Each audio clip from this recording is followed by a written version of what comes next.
Pour une ancienne génération de joueurs, Forestia, sorti en 1998, reste dans les mémoires comme un sommet dans le genre ludo-éducatif. L'action du jeu est centrée sur une forêt et vise à développer les connaissances du jeune public sur la nature, point sur lequel il semble particulièrement bien réussir au vu des critiques qu'il a reçues. Le joueur remplit des missions et complète une collection de plantes ainsi qu'un album de photos d'animaux au fil de ses aventures. Beaucoup en ont un souvenir ému. Toutefois, une mission parmi la petite dizaine que proposait le jeu présentait un aspect décalé, et un rapport plutôt lointain avec l'éducation, la montagne de feu. Bien que beaucoup saluent la qualité générale du jeu, de bons graphismes pour l'époque, une visée plus que louable et un esprit bon enfant, ce passage semble occulter tous les bons points et en fait une expérience traumatisante. Le paysage habituellement bucolique est plongé dans une ambiance rouge étouffante, les oiseaux piaillent continuellement. Des animaux sont retrouvés morts.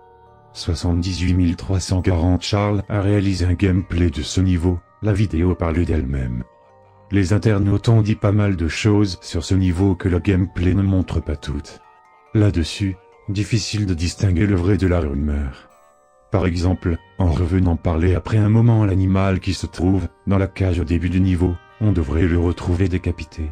Ce serait un peu fort dans un jeu pour les enfants, mais au vu du reste, ça paraît presque plausible. Un point maintenant qui n'est pas contestable, l'échec en cette mission, à 4 minutes, ci-dessous, a une issue plutôt violente et sans équivoque. On peut rire de la voix du sorcier grossièrement déformée, mais la défaite est présentée sans concession aucune, le volcan entre en éruption. Vous n'avez pas réussi à sauver la forêt et vous assistez à sa destruction.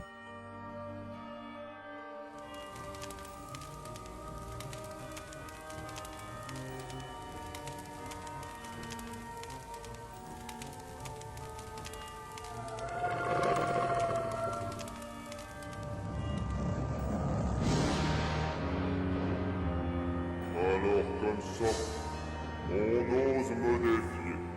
Moi, Morion, le maître de la grande montagne.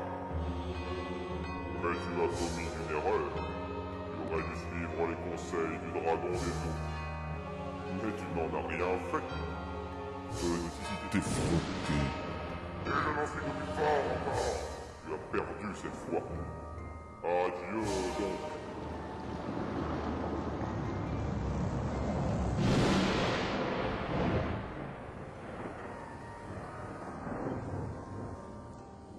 Tout cela ne doit bien sûr pas occulter la qualité du jeu. Mais on est tout de même en droit de se demander ce qui est passé par la tête des développeurs à ce moment-là.